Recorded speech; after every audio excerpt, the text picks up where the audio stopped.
New York, c'est parti pour 24 heures dans ma peau. On commence au matin, 10h35, par s'enfermer et commencer une douche bien chaude où je casse des objets, évidemment. Je me sèche les cheveux et je mange une bonne petite compote.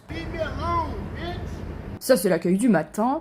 Et on continue avec un autre petit plat pour aller ensuite vers le centre-ville. Et on continue par le Times Square. Évidemment, c'est magnifique. Il y a des lumières de partout. On est surstimulé de partout. On ne sait pas où donner de la tête. Gun Free Zone. C'est pas très rassurant de lire ça. Je me suis changé les idées avec une bonne pizza. Je suis tombée sur tous ces gens. Mais qu'est-ce qui faisaient là? Aucune idée. Mais je suis restée un petit moment.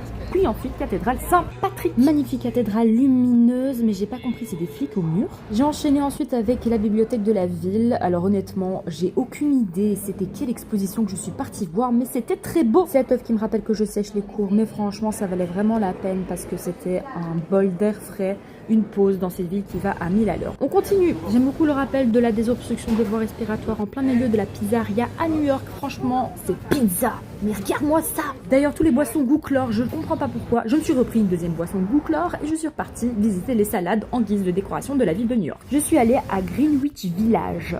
C'était sympathique, cette petite caserne, ce truc. Il y a de tout type d'architecture ici à New York. On s'en lasse pas. On voit de toutes les couleurs et on en voit partout. Pourquoi je cours? J'en ai aucune idée. Je suis tombée nez à nez avec le mémorial du 11 septembre et ça donne des frissons d'être à cet endroit-là. Vraiment un incontournable de passer ici pour se rappeler de ce qu'il s'est passé. On continue notre visite avec un second mémorial de la Deuxième Guerre mondiale, de ceux qui sont tombés au combat. Et il y a vraiment beaucoup de hélicoptères ici. Pas que ça, il y a énormément beaucoup de drapeaux. On peut pas se louper de pays. On continue du coup avec l'incontournable, on est obligé, surtout tous les profs d'histoire nous la font rêver dans tous nos cauchemars, Wall Street, c'est incontournable, c'est normal d'ailleurs, tous ces bouches d'égout qui fument. En tout cas, je me suis retrouvée face à Brooklyn, mais c'est beau avec le soleil comme ça, franchement, j'exagère, mais en même temps il est 23h quand je fais ces doigts off. Regardez-moi ce ferry et ce bateau, franchement c'est joli, c'est joli. Si vous allez au Brooklyn Bridge, je vous déconseille de passer en dessous du pont, parce qu'il y a vraiment beaucoup de rats. Prenez l'allée normale, l'allée que tout le monde prend, c'est plus facile. D'ailleurs, la statue de la liberté est visible si vous avez de bons yeux ou une bonne caméra. Et la vue depuis le pont est vraiment exceptionnelle, en coucher du soleil comme ça, c'est vraiment inoubliable. C'est romantique à souhait, c'est lumineux, c'est bruyant. Faut se le dire.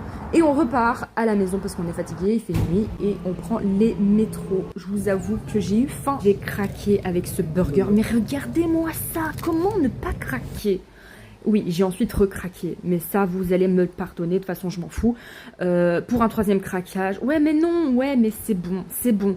Je ferai pas de commentaires sur ce passage. Mais regardez-moi cette texture.